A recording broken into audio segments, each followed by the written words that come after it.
Hello everyone, and welcome to a week of Japanese study with a language teacher.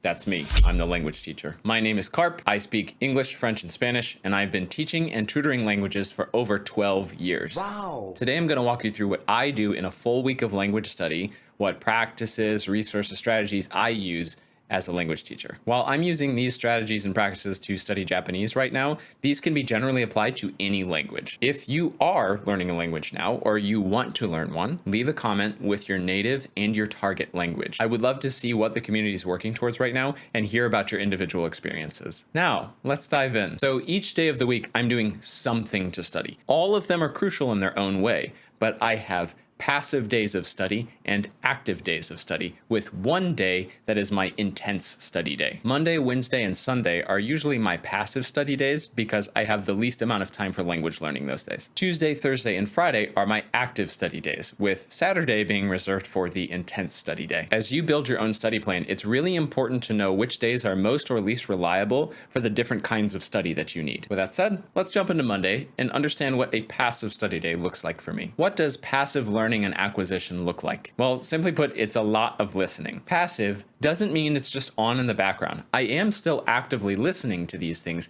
except I'm doing other things while I do it, things that don't take much thought or concentration. Driving, doing laundry, meal prep, going for a walk, whatever. I listen to as much as I can, but I'm likely not pausing or going back or getting into the details of things. I just let it go. So although it's not very in-depth, this does help me to rack up tons of contact and processing time with the language, and that adds up in a big way. If the other things that I'm doing that day become too involved or they need my concentration, then I just turn the listening off and save it for later because I don't need background noise. I'm only going to listen to it and count this as passive study if I'm actually actively listening to it, even if I'm not doing extra activities with it. Now let's move on to Tuesday, an active study day. Tuesday is an active study day because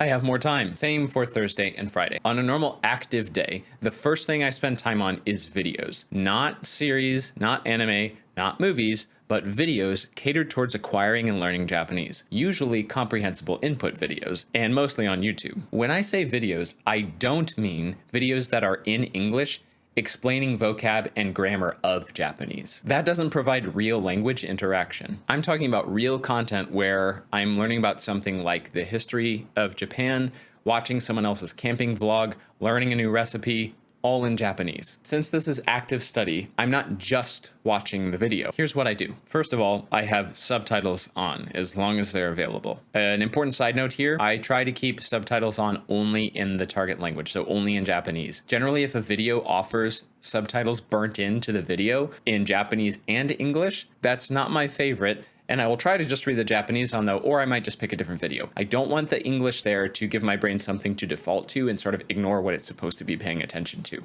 Then I watch the video more than once. I usually watch straight through the first time to just let my brain take it in. When I go back through the video, I'm pausing occasionally and investigating some of the pieces that I don't understand if I feel I have a big gap in comprehension. That means I'm not looking up every little thing. For me, looking up everything like that is a dreadful experience, and for me, it does more harm than good. I want to be able to focus on the content, not just on looking things up in a dictionary over and over again. I have to be able to enjoy it. There is more I do with videos, but we're going to save that for Saturday. On active days, I'm also doing one of two other things in addition to videos. I'm either reading or playing video games. Yes, let's talk reading first. On most active days, I'll spend 30 to 60 minutes reading. Like with videos, I may stop and look things up if I feel it's totally necessary.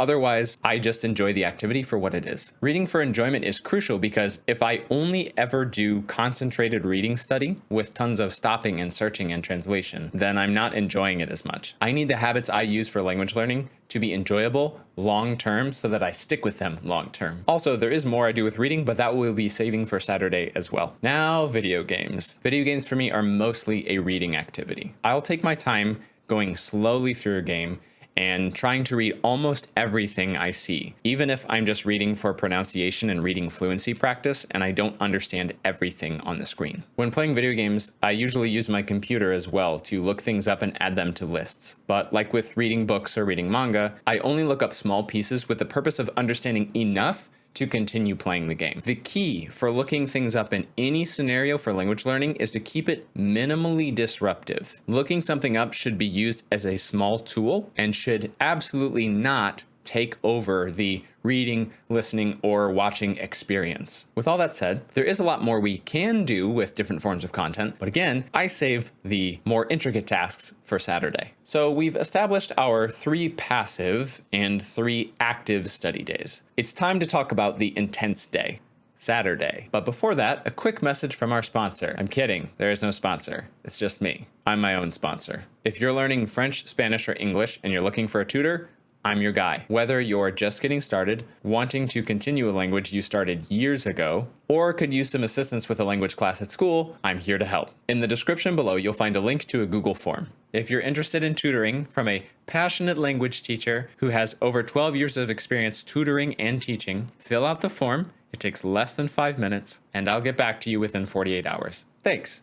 Now, let's get back to the video. Finally, we make it to Saturday, the intense study day. Usually on Saturday, I try to make it to a local coffee shop. I'm outside in the real world and not in my office for a change, so that I can get out of my normal space, get nice and caffeinated, and then really zero in on exactly what I want to study and work on that day. Here's what sets Saturday apart. There's 3 main things. First, I spend way more time studying on Saturday than I would even on an active day. We're talking, instead of an hour to an hour and a half, maybe 3 to 4 hours if I can. Second, I may watch a video or 2, but the large majority of this time is spent on reading. I'm focusing more on this now than I did at the beginning, because now that I have a base in listening comprehension, I use that understanding to connect sound with the meaning of what I see on the page. That and Kanji just really sucks and is very difficult and takes a lot more time to improve. And lastly, I do a lot more with the materials, reading or listening, that I'm working with on Saturday. Here are some examples and things I highly recommend you use in your study as well. I'll be talking about reading specifically for now, but all of this easily applies to listening as well. So get your notebooks ready. Number 1, pre-reading. Pre-reading is not necessary for every session, but it's exceptionally helpful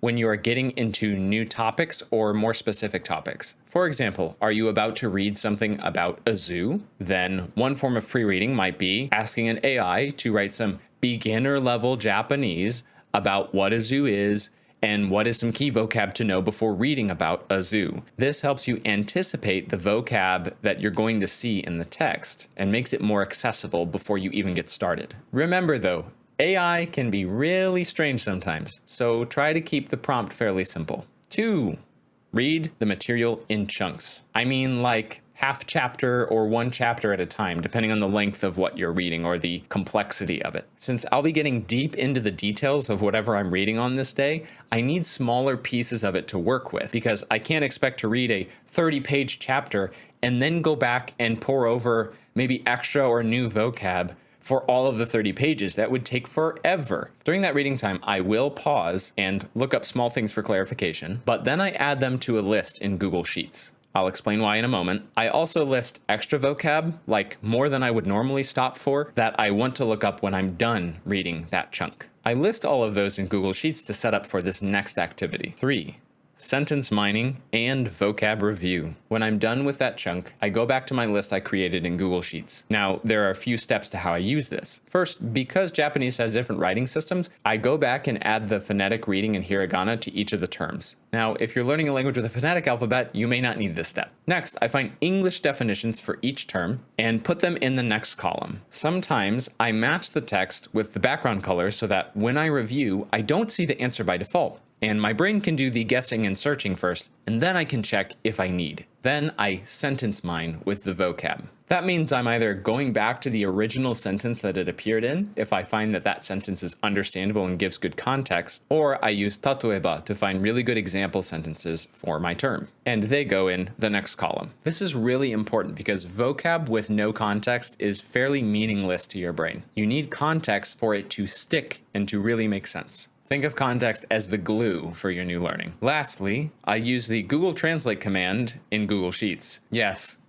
Google Translate, which for most purposes I discourage. But here as a short form tool, it can be very helpful and time saving, though you still may have to manually correct it at times or cross-reference it at the very least. This speeds up the process here, and since you shouldn't be picking super difficult sentences anyway because they won't mean enough to your brain, they're not enough for you to figure out, the translated sentence is really just there for you to double check if you need it. I find that a lot of times when I go over these terms, I don't have to read the translated sentence because by the time I've seen this term in the sentence enough, I don't need the double check anymore. So when do I review all of this work? Well, I take a few minutes on active study days just before I get back to a reading or get back to a game or whatever that material is. I go down the list, I make sure that I recognize the terms, and I read the example sentences to help fortify that recognition and that understanding. I use the same format for reading, for series, for video games, so of course you can use it with any form of content that you like. Now, after a long session of intense study, something like 3 to 4 hours of this, I usually go home and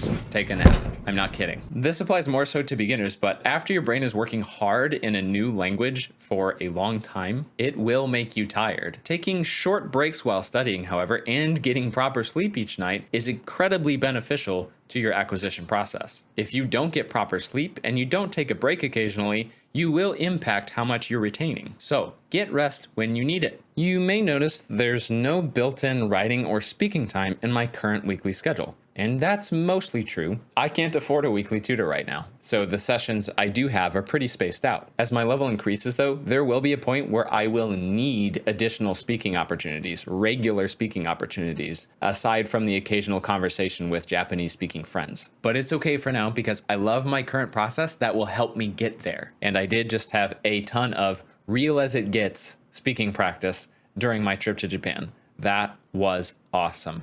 That's it for today, everybody. I hope today's video was helpful and gave you some things that you can use in your own study and acquisition. And if you wouldn't mind sharing with the community, go ahead and leave a comment about the things that you do find time for and maybe an idea, a rough idea of what your study schedule looks like right now. What do you do during the week? What are the things you prioritize? What do you need to prioritize for your specific goals right now? I love seeing it. I know other people find that inspiring and helpful as well. So please share those experiences, especially if you feel like you have some activities or processes that you really enjoy that others might benefit from as well. If you're still here and you really enjoyed today's video, consider subscribing and giving the video a like if you haven't yet. And if there's somebody else you know that's trying to learn a language and trying to acquire a language, share this video with them. That would help me out a ton. Until next time, everybody, see you then and keep on learning.